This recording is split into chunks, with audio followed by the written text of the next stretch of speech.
I'm continuing now with our implementation of the ultra-simple PayPal shopping cart plugin. Now, this was the cart page that we created where we can see what's in our shopping cart, but I tend to prefer seeing it on a sidebar. So let's go and do that right now. Let's go over to here, and we're going to go to our widgets. Okay, we don't have to do anything in settings. We just go to widgets, and we're going to find, already sitting there for us, an ultra-simple PayPal shopping cart. Okay, we're going to drag that over to the top here, and we're just going to place that above our calendar. Remember to hit save. A lot of times when you drop in a widget, you've got to hit save first, and after that, then you don't have to do it again. All right, so let's go over to here now, and I'm going to go back to my home page, which has a sidebar on it. And there we go. There's our shopping cart displaying over on the side here, and there's our 20 items and so on. I find this a lot easier to work with. Let's actually make the shopping cart empty right now. And there's our nice message. By the way, having this shopping cart empty is important for your customers to know that they've got a shopping cart, but there's nothing in it. Okay, in fact, if we go over to here, it'll also say your cart is empty. But there is a setting on here that if you're not careful, let me go and turn on this setting for you so you'll see what happens. Okay, so it says down here, hide the cart empty message. Okay, so if I'm going to check that off, and we'll update our options, watch what happens on our sidebar here. I'm going to refresh the page. Look what happens. There isn't even an indication that we have a shopping cart. Now, in this case, I happen to have a page called cart, so that helps. If I go to cart, you'll notice it doesn't say anything at all, but at least it says I've got a cart, and so that's why you might want to have a cart page as well. But if you don't have a cart page, it would be very important to not have this checked off. Let's go back here. Hide cart empty message. I think you should leave this on. It makes a lot more sense to me. So now we should see it again when we go back.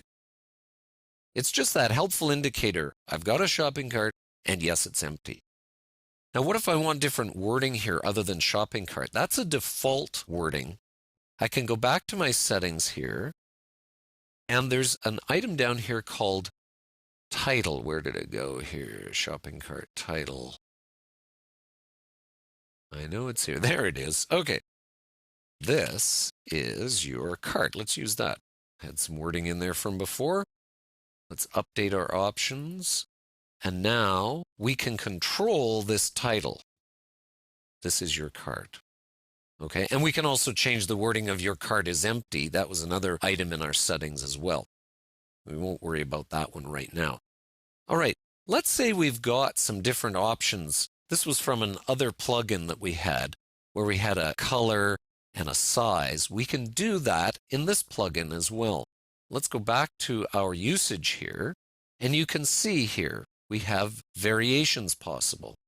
In fact, I'm going to use their sample variation here. I'll grab the whole thing just so you can see it because we want to make sure it's clear. And I go over to my posts, and I'm going to go and find this plain gray plate. Now, I had some coding in here from before, and notice it was using, this was coding from simple PayPal shopping cart. Now we're using ultra simple, and actually their codings can work together, but I want to grab it just so we're using exactly what they suggested here. Okay, test product. Now this is going to be plain gray. Plain gray plate. Okay, and we've got different sizes, and we also have different prices to go with that. Now, you don't have to have different pricing, but notice the syntax here. It's the size, comma, and then the new price. Okay, and that price is going to vary. And in this particular case, when I update it, and we go back to here, we're going to see how it changes. So now we've got different sizes. Now, one of the things I don't like is it doesn't tell me what the price is here. I would have to actually put that up here manually. So right now I've got only such and such. In fact, that's using our custom fields, remember from down here? It's using that product price.